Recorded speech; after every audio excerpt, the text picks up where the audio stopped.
So yun po mga kadabarkads, mga kabiyaya, isang mabiyayang araw po sa ating lahat. So ito, may ano tayo, ito alam ko, ano ako dito, simula nung napanood ko siya, nagulat talaga ako.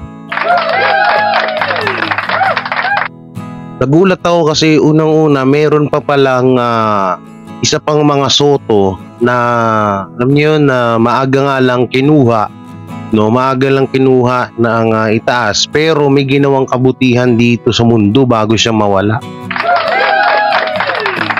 Hindi, ito kasi baka yung iba dyan hindi pa naaala, parang hindi na panood to siguro. Pero ako nagulat ako nung napanood ko siya, tumayo yung balahibo ko. Ibali isa to yung pag-uusapan po natin ay itong kwento, no, ng kabutihan na ginawa ng isa sa mga soto o isa sa pamilyang soto na talagang doon mo papatunayan na itong mga Soto family ay may angking taglay talagang kabutihan sa kapwa. O hindi biro to mga kadabarkads, hindi biro tong ganitong mga pangyayari. No, tumayo na nagkaroon lang ako ng interes sa nila na dito sa topic na to. Nagkaroon ako ng interest na i-reaction at ipanood din sa inyo kasi alam mo yun, parang bibihira gawin to ng isang tao, no, bibihirang gawin to ng isang tao mga kadabarkads, lalo na kapag usapang organ mo na ang kukunin sa iyo para ilagay sa ibang tao. So yun, syempre bago natin ito simulan, huwag niyo pong kalimutan na mag-like, share, comment, and subscribe sa ating YouTube channel at papindot na lang din po yung bell button para lagi tayo updated sa ating mga video araw-araw. So eto mga kadabarkads, talagang ano lang ako dito, parang alam mo yun, namangha, na nalungkot din kasi syempre di ko alam, hindi ko to alam, siguro hindi pa ako pinapanganak nito kung nangyari itong mapatungkol sa isa sa mga kamag-anak ni Bossing Vic Soto at ni Tito Soto, no. Hindi ko siya napanood ngayon pa lang, kaya sobra talaga akong namangha. At alam ko kayo din, pag napanood nyo to, mamamangha talaga rin kayo. Dahil isa po sa Soto family ang nag-donate or nagbigay ng kanyang sariling organ or sariling bahagi ng kanyang katawan sa isang tao na alam niyo yung nangangailangan ng ganong organ, no, para lang maging maayos yung kanyang buhay dito sa mundo. At isa po sa mga Soto po yun, isa po sa kamag-anak or pagkapamilya ng Soto family. Syempre alam naman natin na ang mga sikat na personalidad sa pamilyang Soto, ayan, una-una si Bossing Vic Soto, si Tito Soto, Vico Soto, Lala Soto. So halos lahat naman din po talaga ng mga Soto ay talagang kilala natin, lalo na sa showbiz industry. Na talagang dito nyo mapapatunayan na yung pamilyang yan ay sobrang ambabait po talaga. Sobrang alam niyo yun, bukod sa hindi man natin nalalaman, kagaya ng sinabi ko, di ba? Nung nakaraan sa video ko, nung may tinulungan si Bossing Vic Soto na isa sa mga komedyante na na-stroke, at nalaman na lang natin doon sa tinulungan niya yung ginawa ni Bossing Vic Soto. Kasi itong mga sila Bossing, hindi naman to yung madaldal pagdating sa mga naitutulong nila. Hindi nila yung ugali yung parang manumbat, parang ikwento-kwento pa para kabiliban sila. Nalalaman natin yung mga kabutihan na ginagawa nila sa ibang tao, no? So ito yung video, panoorin natin mga kadabarkads. So ito po, nasa kanya ang mata ni Miko Soto. Diba? Doon pa lang po na alam mo yun, parang paano nangyari yun? Diba, mapapaisip ka na grabe yun, na talagang alam mo yun, namangha ako dito. So ito po, panoorin natin para gusto nyong maunawaan.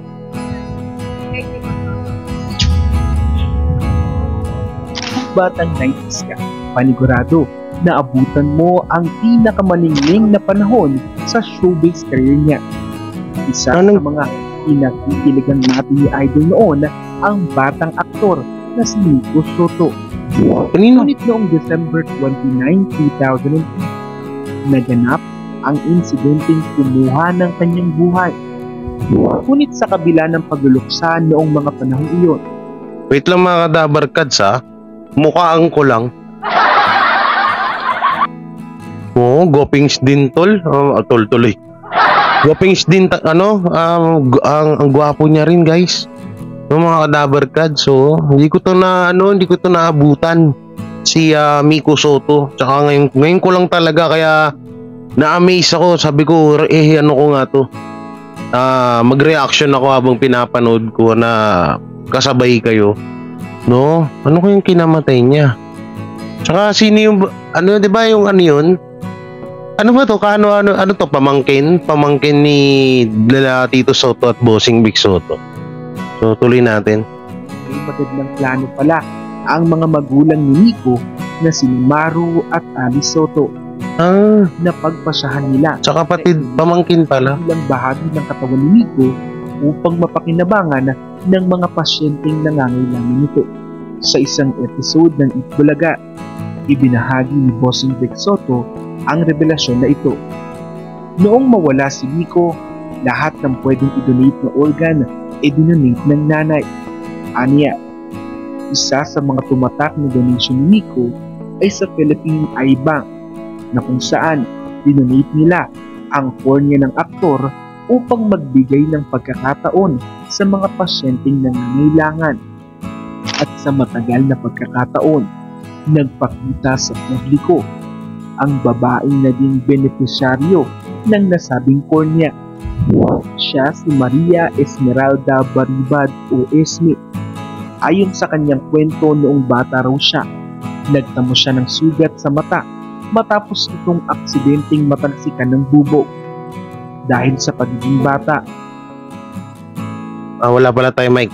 Wait lang mga dabarkads. So bata pa lang siya, nakakasama niya na itong Soto family. So ibig sabihin, itong babaeng to na gamit-gamit niya or ano bang magandang pagkaka-deliver na salita.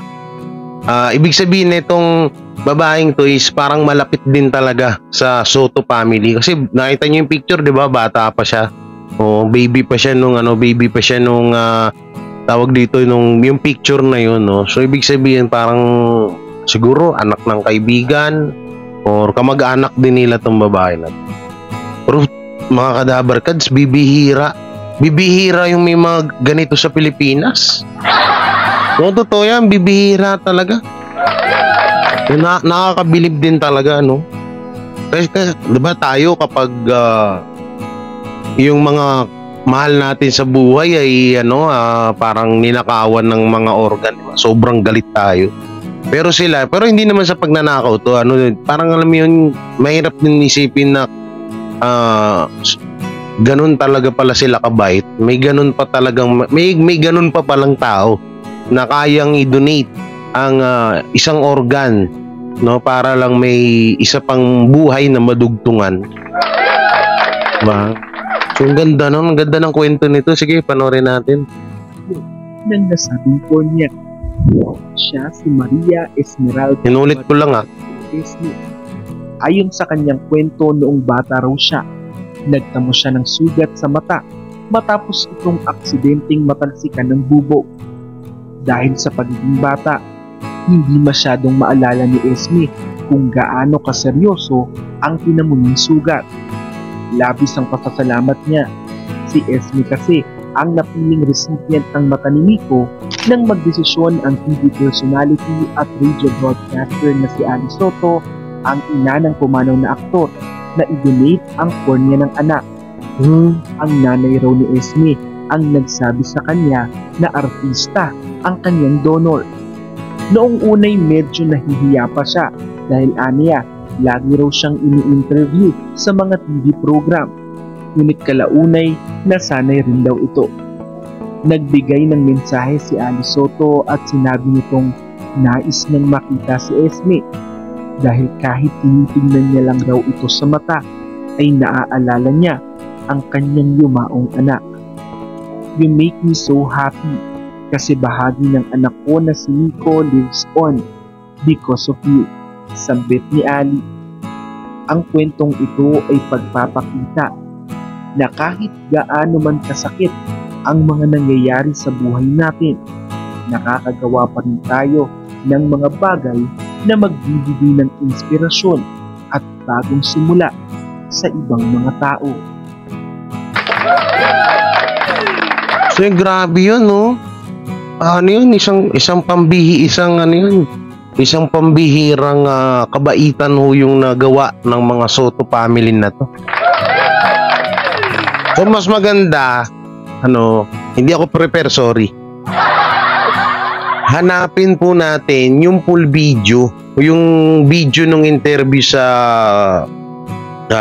hanapin muna natin kay Miko Soto.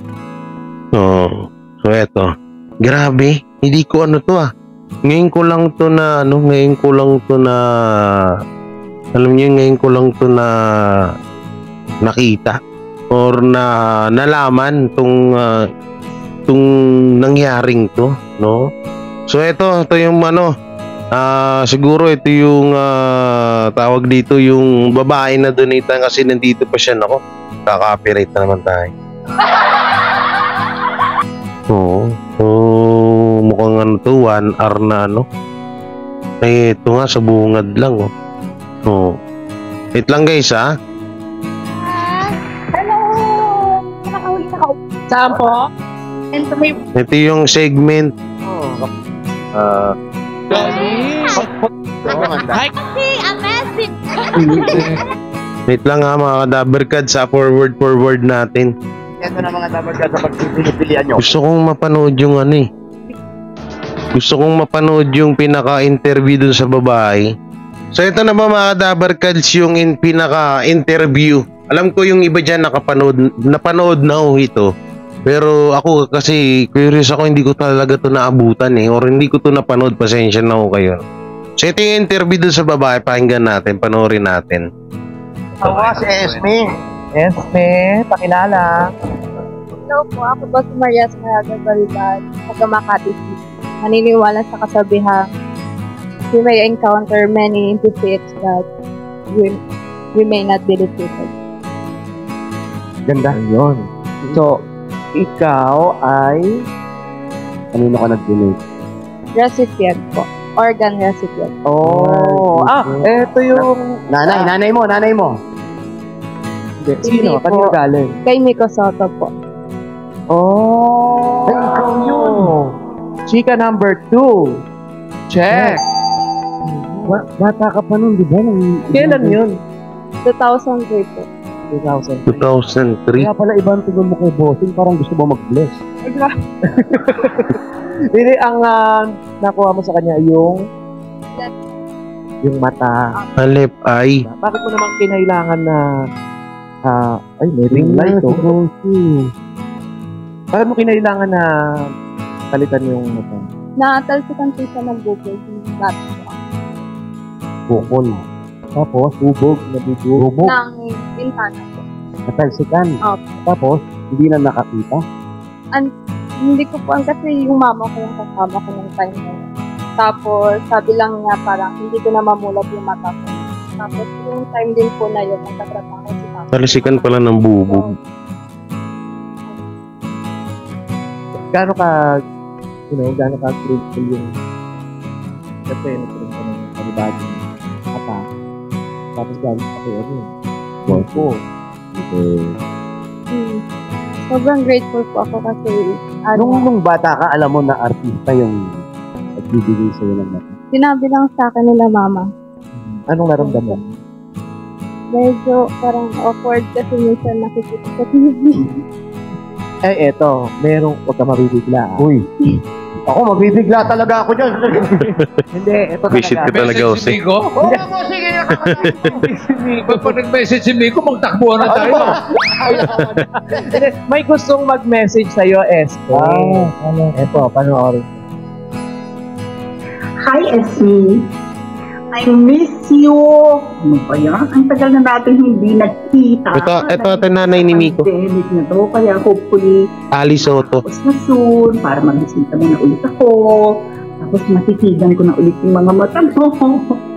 Kasi nga, alam mo lang, matitigan lang kita, makita lang kita, you know, be so happy na kasi bahagi ng anak ko na si Nico lives on because of you. Alam mo, kahit ano yung pasasalamat mo sa amin, ganun din yung pasasalamat namin sa iyo.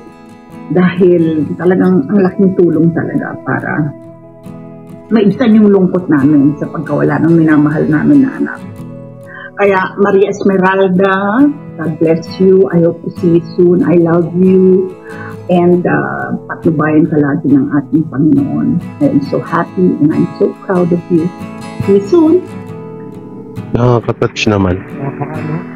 Wala si Nico, pero merong parte ng katawan niya na buhay pa. Ano gusto mo sabihin kay... Thank you din po kasi ako yung napili na mabigyan ng kanya po. Siguro sa ibang tao, kung magkaroon sila ng ganong situation, parang mahirap yun. Pero sa akin, dahil doon, na napili ako na mamuhay lang. Dok! Ano ba? Sige, tatanong ko lang kay Dok. Yan ba, Dok, meron bang match yan pag sa mata? Kailangan match pa rin yung ibibigay na mata sa tao. Hindi pa na ito mabibigla. Secret lang daw. Thank you, Esme. Thank you. Laki na. Esme, ang laki na, oh. O sige yan, paano yung decision yan na i-donate? Sa nanay, kay Alex. Dahil nung mawala si Nico, at ang mga pwedeng i-donate ng organ, i-donate mo na naman. Malaki na na Esme. Hindi ko nakakita yung mga ganyang kaliit lang, oh. Parang liit naman yun. Kaya sa G. Loko din talaga to si Bossing. Ganyan lang daw kaliit si Esme nun, no? So yun, no, guys, no? Grabe, no? Ang bait ni Mama Ali Soto. Palakpakan. At ito, disclaimer, baka i-copyright tayo. No, kaya baka picture lang or boses lang yung maririnig nyo dyan sa screen, ha, mga kadabarkads. Inunahan ko na kayo. Alam nyo naman, gigil sa akin yung ano na yan. So, lagi tayong kaya copyrights. So yun, nakakatuwa lang isipin, no? No, bali pala yung syempre, hindi ko nga rin po alam kung ano nangyari. No, panoorin po natin kung ano ba yung nangyari o ano bang kinamatay ni Miko Soto. So ito po panoorin natin. So ito mga Dabarkads, may nahanap ako na video. So panoorin natin. At sa pagpapatuloy ng ating special Saturday, balikan natin ang dalawang kabataang artistang siguradong na-miss ng kanilang mga tagahanga. Maaga man silang nawala, pero nakatatak na ang magandang nasimulan nila sa showbiz. Sa katagdagan ng kanilang karera, malagim na trahedya ang nagwasak sa kanilang pangarap. Sino itong ang isa? Ay nakilala sa love teams at youth-oriented shows at ang isa na may isang promising young actor. Ito ang muling pagsudya sa mga nasirang binatang aktor na sina Miko Soto at AJ Perez. Sino to si AJ Perez? Di ko rin kilala to. Pumanaw ang young actor na si Miko Soto sa edad na 22 sa ng fractured skull matapos mahulog mula sa 8th floor ng kanyang condo unit sa Mandaluyong City. Nahulog. 8th floor. Sige talaga bubuhayin nun. Nahulog pala siya. Yung pala yung kinamatay. So tuloy natin. Pag umiiyak ako, yung luha ko, my tears are a celebration of my love for Miko. Kasi hindi ka naman iiyak ng ganyan kung hindi mo mahal eh. April 7, 2011, sumakabilang buhay ang dating idol na si AJ Perez sa edad na 18. Bunga ng multiple head injuries matapos mabangga ng isang Nabangga naman tong isa. sa kahabaan ng MacArthur Highway sa Moncada, Tarlac. I'd rather think of AJ's good memories kasi yung pinagsamahan namin as a family and with his friends. So, mas magaan ang feeling na ganun naiisip natin as we look back dun sa mga nangyari. Bagamat ilang taon na rin ang nakalipa, nananatiling nakaukit sa kanilang puso ang takit at sakit ng pagpanaw ng kanilang minamahal sa buhay. Nandun pa rin yung pain, pero ano na, constant yung pain pero medyo dull na. Andun pa rin. Pero when your defenses are down, bigla ka na rin lang may mangyayari na tatama sa'yo tapos bigla ka rin na lang hahagulgul from nowhere. And the grip will always be there. For me, Tutuling ko na mga kadabarkads ha. Ito lang may tanong ako. Etong si Miko Soto ba may mga movie to? I-comment nyo nga dyan sa baba. Tapos kasi sa itsura na wala namang Soto, wala naman sa pamilya namin na may hindi gwapo. Joke lang. Oh yeah, disclaimer tayo kasi baka mamaya may magalit na reactionan natin to. Ano lang kasi namangha talaga ako dun sa kwento. Biruin mo, bibihira na yung mga tao ngayon na magdo-donate ng organ or bibihira yung mga pamilya. Kasi nanay ni Miko Soto ang nagdesisyon nata nito na ibigay sa isang nangangailangan ng organ katulad ng mata ni Miko na doon sa babae na si nakalimutan ko yung pangalan.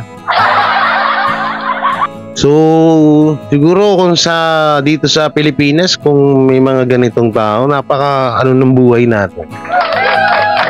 Hindi talaga kahit anong isipin mo, hindi talaga biro yung ganun eh. Na alam mo yun, mag-donate ng organ mo sa ibang tao para madugtungan yung buhay niya. So alam ko kayo mga kadabarkads, kilalang nyo to si Miko Soto. Yan, rest in peace, and ako po yung excuse me po at nagpaano na sa pamilya, sa Soto family, especially kay Mama Ali Soto at sa kapatid ni Bossing Vic Soto, no. So namangha lang po kasi talaga ako dun sa kwento kasi hindi ko to napanood, hindi ko to nalaman, ngayon lang talaga. Siguro ng mga panahon na to tulog ako. O baka hindi pa ako buhay dito sa mundo. Pero ang bata niya ang bata pa nilang nawala. Isabay na natin si AJ Perez. Si AJ Perez hindi ko rin siya masyadong kilala. Pero dito tayo kay Miko Soto, no? 22 years old. Ano ba to? May mga kapatid po ba siya na May kapatid siya na may kapatid siya ng mga artista ngayon. O solo tong anak. Kasi si Oyo Soto ba? Saan ba siya? Ay, sa iba pala yun. Anak pala ni Bossing Vic Soto yun. Sorry. Anak pala ni Bossing Vic Soto yun. No? So, parang solong anak ata to, no? Mga kadabarkad. So, comment nyo lang dyan. Grabe, no? So, dito nyo makikita kung gaano kabait at merong puso talaga ang mga Soto family. Kaya yun, kagaya ng isang video dyan na napanood nyo, sana naman yung ginagawa nyong pambabash sa Tito Vic and Joey at sa legit Dabarkads, sa mga Dabarkads, stop nyo na sana. At lalo na ngayon, pati yung anak ni Bossing Vic Soto na si Tali, dinadamay pa sa pangbabash, nilalait. Sana wag nating ugalin yung ganun dahil napakapangit po talaga na ugali niyo. Mas maganda pa siguro gumawa na lang kayong kabutihan sa kapwa nyo. Po yun. Mas napakaganda po nung mga ganung gawain. So yung mga Dabarkads, yan, yung usapang magandang mga ilang buwan siguro pag nakapag-ipon-ipon pa ako, itutuloy natin yung tutuloy natin yung pagcha-charity ko yun. Namimigay tayo ng bigas. 100 pieces na 5 kilong bigas sa 100 na pamilya. So parang gagawin kong style parang sa mga baryo-baryo, sa mga bara-barangay. So gagawin ulit natin yan. So sa panahon ngayon, wala pa tayong income. Wala pa tayong pera ngayon. Pero gagawin ko ulit kasi namimiss ko talaga. No, nakasanayan ko na rin po kasing gawin. So bali abang-abang po kayo at sana kahit na ganun yung video ko ay suportahan nyo pa rin po yung aking YouTube channel. Mga Dabarkads. Alam ko hindi nyo ako iiwan. Hindi nyo masisilayan yung So yung mga Dabarkads, hanggang dito na lang itong video at anong may kukomento nyo sa video na reactionan natin sa topic na nabigyan natin ng or ni-reactionan natin, no? So grabe to. Isang palakpakan sa family Soto. So, siyempre rest in peace kay Miko Soto. Sorry kung mga panahon na yun hindi ko talaga alam, ngayon lang talaga. Kaya namangha talaga ako ng sobra dito sa kwentong. So yun, syempre, don't forget to like, share, comment, and subscribe sa ating YouTube channel at may pindot na lang din po yung bell button para lagi tayo updated sa ating mga video araw-araw. So ingat po kayo palagi and God bless and peace. Bye-bye. Sila ang TBJ Defenders. Pagtatanggol ang katotohanan sa mga bashers. Tunay ang kanilang dala, katotohanan talaga. Ano mang sabihin nyo ay di yan sa kanila uubra. Mga salita nyo na di katotohanan. Sila ang patunay na merong katotohanan. Wala silang kinatatakutan, basta nasa tama kanilang paglalaban. Ang TBJ ay kanilang susuportahan. Sila ang defenders na laging nasa likuran.